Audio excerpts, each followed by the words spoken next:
Hello, I hope you're well. Focus on what really matters to your business and that your life is becoming easier. Today, I'm going to talk about increasing your soil fertility without inputs, mostly with your brains, your management, and your understanding of some basic principles that I'm going to share today with you. These principles are mostly unknown by the grazing gurus, the ones that we have been following for many years, and we know that we are hitting a ceiling when following their programs, and I want you to break through that barrier and keep increasing your land's productivity to the full potential. Money is necessary as a means of exchange. So we trade our time, effort, and brains for it so that we have enough to meet our and our family's needs. But we also need time and health to enjoy life and be happy. Today, I will explain how to increase your soil fertility, and we will do it without inputs, at no cost, only through your grazing management. Why is this important? We know that input prices have increased dramatically over the years, while cattle prices have not increased as fast. Can you relate to this? Just ask older cattlemen and they will tell you. So that means that we need to use natural and biological methods to produce more with less. And this is what motivates me. Sign up for my free masterclass, 3 low-cost steps to increase your productivity big time, and learn what you need to maximize your profits while you improve your land the fastest. Sign up at www.rwranching.com/steps. Okay, why increase your soil fertility? Let's start with the basics. Increasing soil fertility is essential because it boosts grass productivity, it enhances grass quality, it creates leafier pastures, and livestock prefer leaves over stems because they have more energy, digestible energy, and more protein. But, and this is something most people forgot, green leaves are vital for photosynthesis. Photosynthesis turns sunlight into energy for plants and livestock, but they also create energy for soil life. And I will explain. Stems, on the other hand, contribute little to photosynthesis but consume energy through respiration. Hence, the leafier pastures create more available energy to benefit livestock and your soil. How do they benefit your soil? Because half of the energy, available energy, after deducting the energy used for respiration in the stems, is returned via root exudates to feed soil life around the roots. Now let's talk about the importance of dense and leafy pastures. Dense pastures act like solar panels, capturing more sunlight per square foot of surface. Proper grazing management maximizes this solar energy, leading to increased forage availability, extended grazing seasons, and better energy capture and use. So we want desirable plants close together and leafy, with strong and deep roots. And I will explain that in the free masterclass. Now, let's talk about understanding real soil fertility. Long-lived soil carbon is the real soil fertility. Long-lived soil carbon has been depleted over centuries, and this critical component is a storehouse for nutrients and moistures that enables faster grass regrowth, leafier plants that produce more root exudates to feed soil microbes, and soil microbes in return convert nutrients into forms that plants can use. Leafier plants thrive because they contribute more root exudates, which feed microbes and improve soil health. This is a virtuous cycle of nutrient exchange and energy production. So when you do selective grazing, as many people recommend, your livestock will take the leaves off and leave the stems remaining attached to the plant.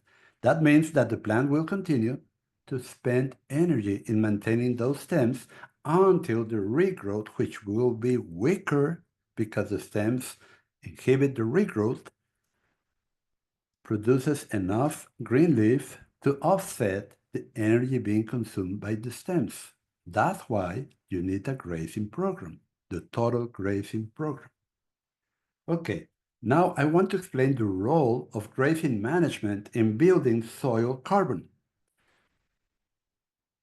When we stockpile whole areas of our land, resting for a year on average, pastures change.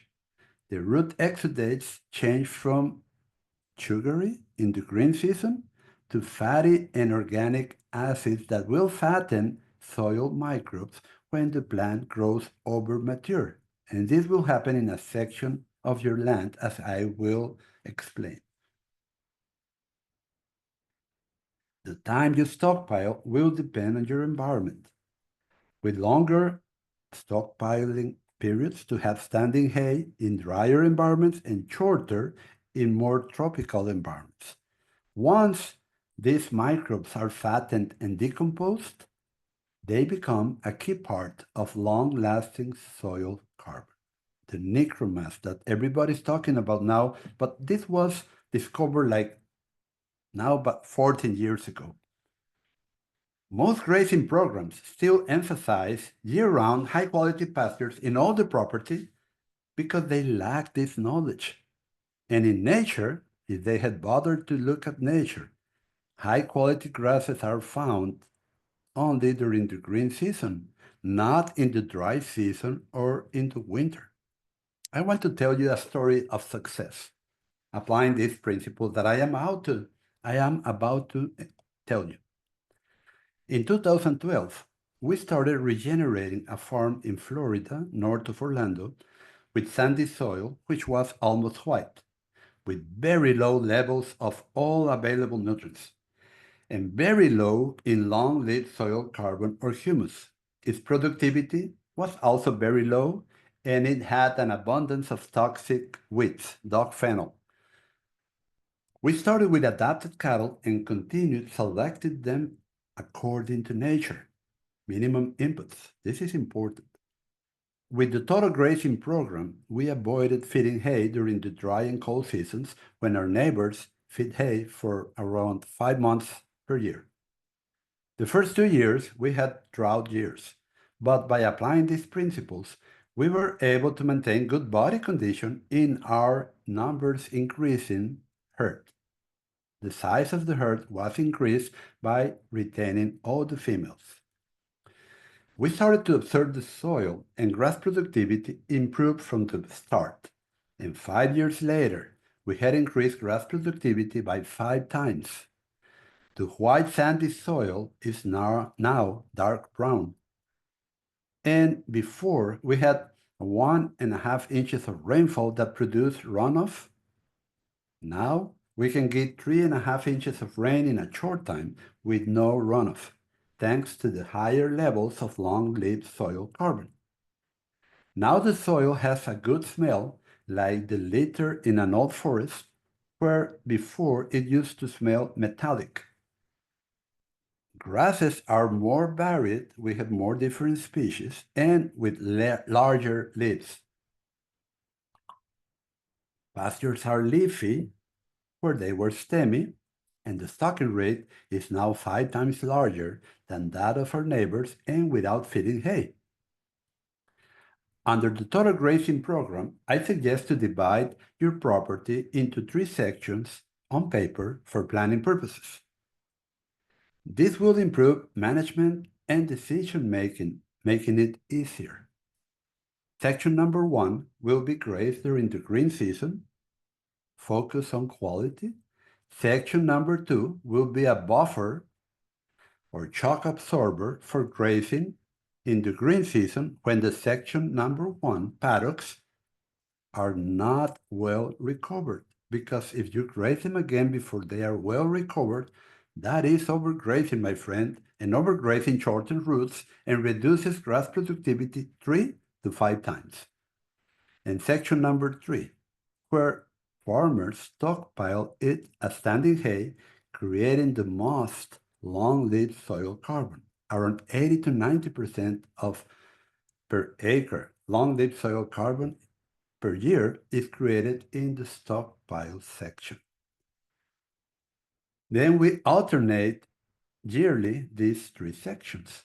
And you prevent overgrazing, you stockpile more acres, you have a place for your calving season, so calves can bond with their dams, and you increase the number of livestock you can maintain per year at a low cost.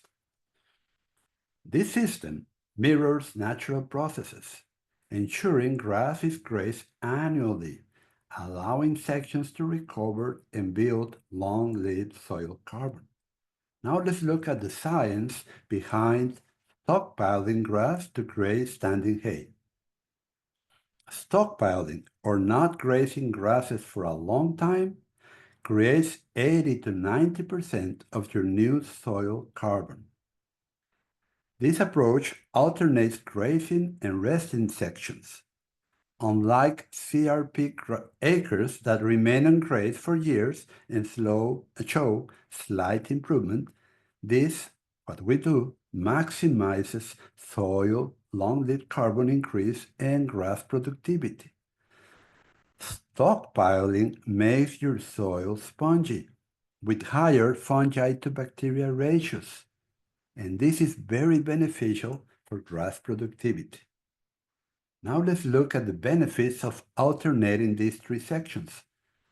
Alternating your property sections ensures long-lived soil carbon builds up across your whole property.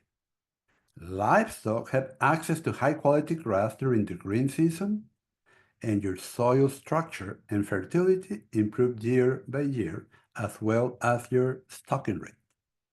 Conclusion and recap. By managing grazing and using strategies like stockpiling and alternating sections, you can increase your soil fertility without costly inputs by implementing the total grazing program. You use the 3 sections system to avoid overgrazing and make timely decisions easier. It gives your livestock the highest quality grass in the green season for best performance, creates higher breaks in your forages that feed your livestock better and inhibit pest insects from digesting them. Create dense, leafy pastures that benefit livestock and soil alike, and increase your profits today and for the future, because long-lived soil carbon lasts over 100 years. Get the highest performance in your livestock in the green season, enhance your land's productivity while reducing reliance on external inputs. So start applying these principles today and experience the transformative power of the Total Grazing Program. Sign up for my free masterclass, 3 low-cost steps to increase your productivity big time, and learn what you need to maximize your profits while you improve your land the fastest. www.rwranching.com/steps. Thank you for listening and see you at my free masterclass. May God bless you.